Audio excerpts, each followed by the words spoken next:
He is Pro Football Talk's Mike Florio. How are you, Mike?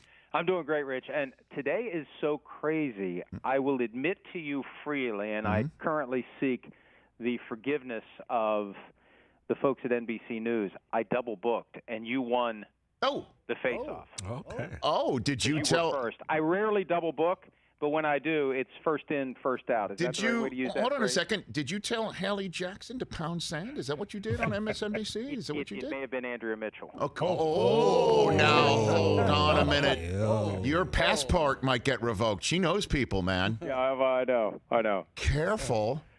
Well, I appreciate that. And they're still. I've let them know I double booked, and they're still texting me frantically. So this is an interesting few minutes. Oh boy! I honor my commitments, specifically the commitments I make before I make other conflicting commitments. Mike Florio, Pro Football Talk, highly in demand, making his appointed round here on the Rich Eisen Show. Okay, so what happened, Mike, to cause Jon Gruden to stick with, his, I guess, for lack of a better phrase, his guns last week, and then last night basically say, I'm done? What happened? Well, it's stunning to me, Rich, because when the NFL acknowledged the situation on Friday, and it was kind of a strange timeline, the Wall Street Journal broke the story about the one email that referred to DeMaurice Smith, the NFLPA executive director with the racist trope, but there was also a statement from the league in the Wall Street Journal's article, and there was an acknowledgement that there are more items, there are more materials that were sent to the Raiders. And it became clear to me last night, and as this was all unfolding kind of minute by minute, Shefty was on the Monday Night Countdown show saying that the league sent even more materials on Monday to the Raiders. And the league is waiting for the Raiders' next move. And then the New York Times article drops, and it drops with a very loud explosion that results in Gruden resigning within an hour. And I think it was very simple, Rich. They were hoping that Gruden would walk away or that Mark Davis would fire him. And when they didn't pick up on that fairly obvious nuance to all of this, when you send these materials, there's one piece that's been leaked, there's other pieces that haven't been leaked.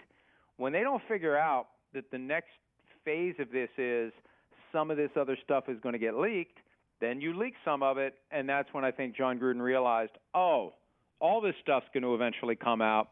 I better just walk away. And there's probably more. They're just not in a position now to have any incentive to leak it. And Gruden, if he would have quit Friday night or Saturday or Sunday or even yesterday morning, all we would have ever known about is the one email that was leaked to the Wall Street Journal last week. So I think this was a deliberate effort by someone to get Jon Gruden out of that job, either via resignation or termination.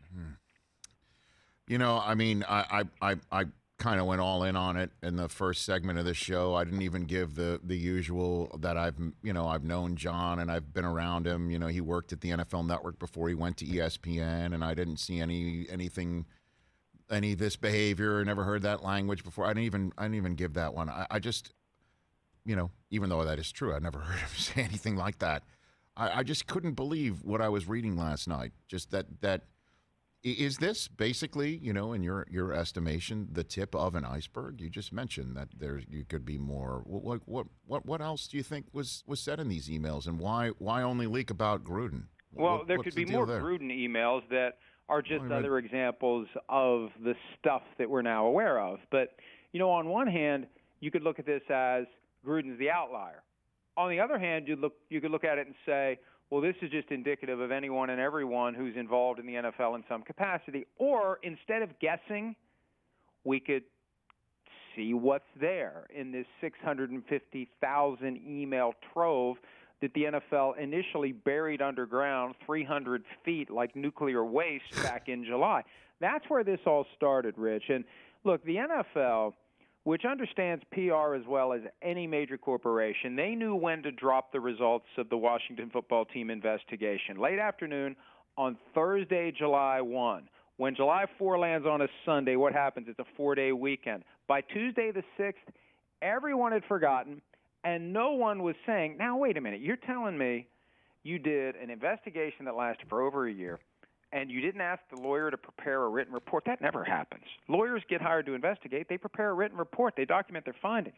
And you're never going to release any of this, and there's no transparency, and we're not going to find out what was learned from all these interviews. And they had some cockamamie excuse like, well, we promised confidentiality to some of the alleged accusers. Well, that doesn't mean you can't still release information and protect the identity of people who made accusations. That happens all the time. But it all went away.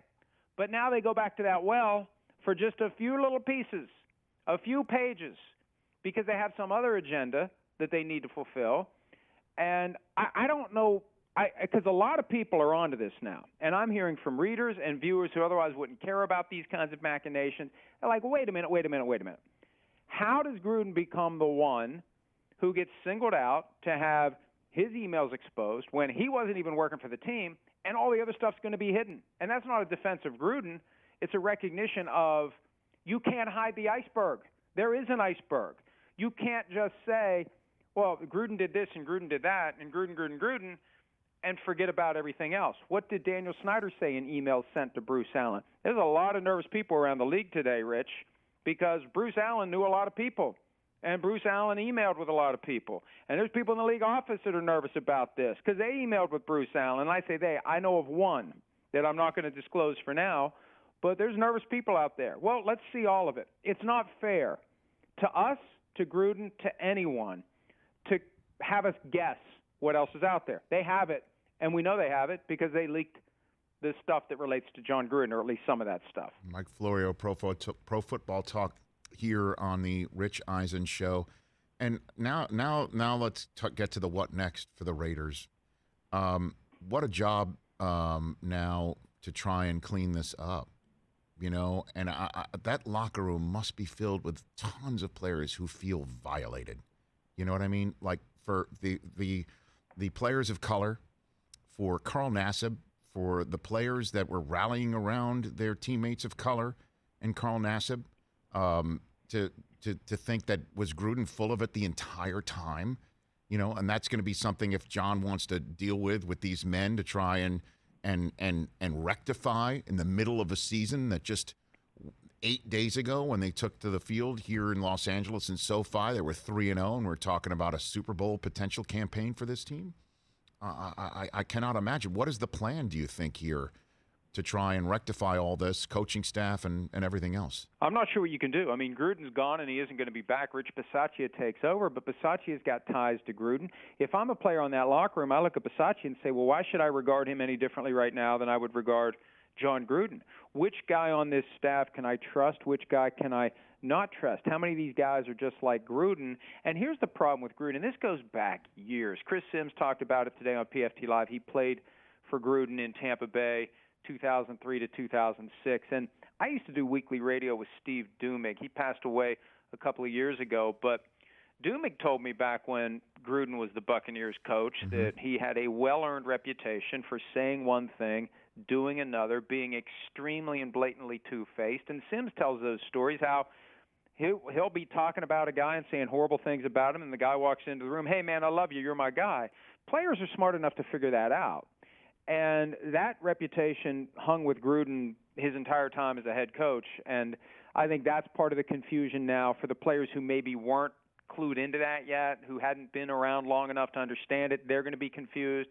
And I think the question becomes, in whom do you put your trust now that Gruden is gone, but all the guys Gruden hired to help him coach are still there? That's going to be the challenge, is getting those players to turn the page on Jon Gruden.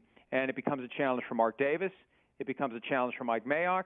It becomes a challenge for Rich Bisaccia and everyone else in the power structure there. Because you and I were bandying it about first blush last night on halftime of the Westwood One Monday Night Football broadcast. Gus Bradley was a name that we brought up, and he's one of those sunny disposition, high energy Pete Carroll type guys that I'm wondering if they didn't turn to him because, obviously he has head coaching experience in Jacksonville, because the defense has gone so well with him locking down on that they don't want him now handling all phases and figuring out when to call timeouts and things like that, right? Maybe that was the decision? I guess that's it. But, Rich, he's one of the few guys on that staff that I think the locker room would look to and say he's really not a quote-unquote Gruden guy. Right. He's the guy who was brought in after the first Gruden guy was made a scapegoat because the defense wasn't good enough and Paul Gunther got thrown overboard.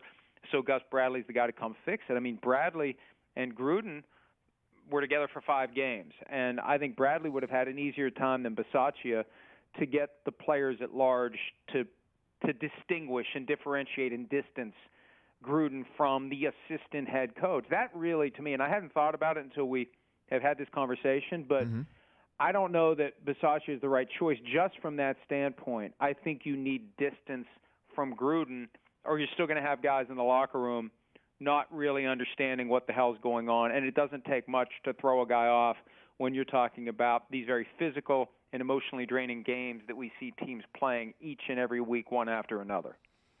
Mike Florio here on the Rich Eisen Show. Okay, so where do things stand, I guess, with Urban Meyer? Because he was the coach that we were talking quite a bit about him potentially being a game or two away from having a very long relationship that we all assumed was going to blossom, cut short, shockingly short. Now here's Gruden for obviously different reasons out. What is going on with Urban in Jacksonville right now as they head to London, which is a Bermuda Triangle for hot seat coaches? Oh, absolutely, Mike. And especially with the bye on the back end, and for most of these London games, the teams that play in them have a bye right after that, and that creates the perfect storm for a coaching change to be made. It was only 12 days ago, and my God, it seems like 12 months ago, that Urban Meyer did not accompany his team from Cincinnati back to Jacksonville. And that's the unforgivable sin in my mind. That's the abandonment of his post. Tony Dungy explained it so well to me on Sunday. It's not just a matter of failing to go back with the team and be with them elbow to elbow, arm in arm as they process this disappointing loss, and then get back to work with those 3 extra days because you're going to need them with the Titans coming to town, as we obviously saw. But it's about responsibility for your team. What if there's a fight among players on that plane? What if there's an argument? What if one of the players decides he's going to speak his mind to one of the assistant coaches? Where's the head coach? He's responsible for everything. What if the flight gets diverted because of weather? What if somebody has a heart attack on the plane? What if there's anything that can happen? Where's the captain? He's nowhere to be found. And to me, that's the thing that is going to haunt Urban Meyer forever. And I know that people in the organization have been watching 2 things, Rich. One, whether to what extent Urban Meyer told the truth, the whole truth, and nothing but the truth when he was questioned last Monday by owner Shad Khan. And what are the Jaguars doing to confirm or debunk whatever story he provided? And then number 2, what happens next? What's the next thing that shows Urban Meyer's not fit to be an NFL coach? I mean, yesterday he was talking about they hope to have 250 yards rushing and 250 yards passing every week, which shows he has no understanding of how the NFL works. That's never happened. It's only happened in a given game 33 times since the merger. Nobody's averaging 250 rushing, 250 passing. And it just underscores that he thinks it's Ohio State versus Rutgers each and every week, even after he's gotten his butt kicked 5 straight weeks by teams that aren't among the very best in the NFL. So I think that it's not over. Whether it's after the London game, whether it's after the season, or somewhere in between, it just feels like this all is pointing to one and done, or maybe less than one and done for Urban Meyer. And I also, because I pointed out to my guy Brockman here, who's got a 18 months cage at home, right? 19 now. Mike, so you understand, that it struck me when Urban said, we're desperate, and then Trevor Lawrence like, yeah, we're not desperate. And he's like, yeah, well, we didn't sneak it because he's not comfortable being under center, being a college kid coming into the pros and all. And he's like, yeah, no, I'm comfortable with it. Like, that struck me as like, when my kid's trying to split my wife and I on a decision, at home, and Susie and I, my wife and I, we have to get on the same page before we talk to the kids, and it's just like it's a rule of tenet of parenting, and coaching is kind of like parenting, and the fact that they're not on the same page after that loss as well, and they're heading to London, where Shad Khan, as we all know, is as my parents would say in the house, he's a big macher. There in London, they're playing in his building, for crying out loud. Trent Krim of the Independents and all that world from Ted Lasso are going to be asking questions of Urban, that this has all the makings of the tinderbox. And even though the Cons and Urban are hoping this is just going to pass and they can get back to business of trying to grow this franchise, I don't see it, is what I'm saying right now. No, you're right. Mike. And the question becomes, at what point does Shad Khan recognize through his own ego and vanity that he made a mistake? And we see that in the NFL all the time. And the best coaches, the best executives, the best owners understand that if you've made a mistake, the best thing you can do is admit it to yourself and everyone else. Because if you double down and triple down, it only gets worse. It doesn't suddenly turn around. And I think that that's what some of the folks in the Jaguars organization are watching and waiting for now. Will Shad Khan admit it? Because he's wanted Urban Meyer for like a decade. Of course. Why not? And why not? And why not? That's why I'm so surprised about this. I really am. And, you know, I've got a bunch of college people, and I'm sure you do too, and who got their ears to the ground there saying, why are you so surprised? Like, you know, there's always been drama everywhere he's been. And I'm like, but I can't believe that it's no team playing. Video comes out.